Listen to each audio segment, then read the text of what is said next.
જૂનાગઢની 14 વર્ષની tennis star Gen Z કાનાબારે ઇતિહાસ રચી દીધો છે। વિશ્વના માત્ર 8 શ્રેષ્ઠ ખેલાડીઓ જે ટુર્નામેન્ટમાં પસંદ પામે છે તેવી Australian open Asia Pacific trophy માટે જેન્સીની પસંદગી થઈ છે। ફિલિપાઇન્સ અને યુકે જેવા દેશોમાં ભારતનું નામ રોશન કરનાર જેન્સી હવે ઓસ્ટ્રેલિયામાં રમવા જશે તો 3.5 વર્ષની ઉંમરથી પિતા પાસે તાલીમ લેતી જેન્સી અંડર 14માં ભારત અને એશિયામાં નંબર 1 રહી ચૂકી છે।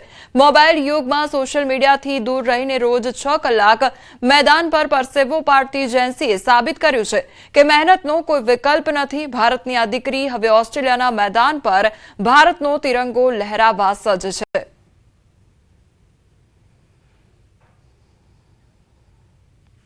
तो जेन्सी द्वारा खूब ज अथाग मेहनत करवामां आवी छे अने हवे तेनुं फळ तेने प्राप्त थई रह्युं छे। ऑस्ट्रेलिया खाते तेना द्वारा मैच रमवामां आवशे अने भारतनुं नाम पण रोशन करवामां आवशे। ऑस्ट्रेलियाना मैदान पर भारतनो तिरंगो लहराववा माटे ते सज्ज छे। जेन्सीए भारतनुं प्रतिनिधित्व करेल छे, भारतनी केप्टन रहेल छे अंडर 14 टीमनी अने ये कंबोडिया, फिलिपाइन्स पछी विम्बल्डननी अंदर इंग्लेन्डमां पण रमेली छे। हालमां जेन्सी ऑस्ट्रेलिया अंदर रमाई रहेली Australian open Asia Pacific elite trophy अंदर जेन्सी सिलेक्ट थयेली छे, जेमां वर्ल्डना 8 बेस्ट प्लेयर सिलेक्ट थता होय एमांनी एक छे जेन्सी अने ते शुक्रवारे ते रमवा जई रही छे।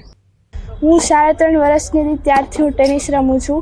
मारा मेन कोच दीपकभाई कानाबार जे मारा पप्पा है। हूँ स्टार्टिंगना तबक्कामां जिमखानामां सोमनाथ सर पासे रमती ने अत्यारे चौबारी रोड पर प्रवीण सर और सोमनाथ सर बेय छे ने मारा पप्पा मेन कोच है।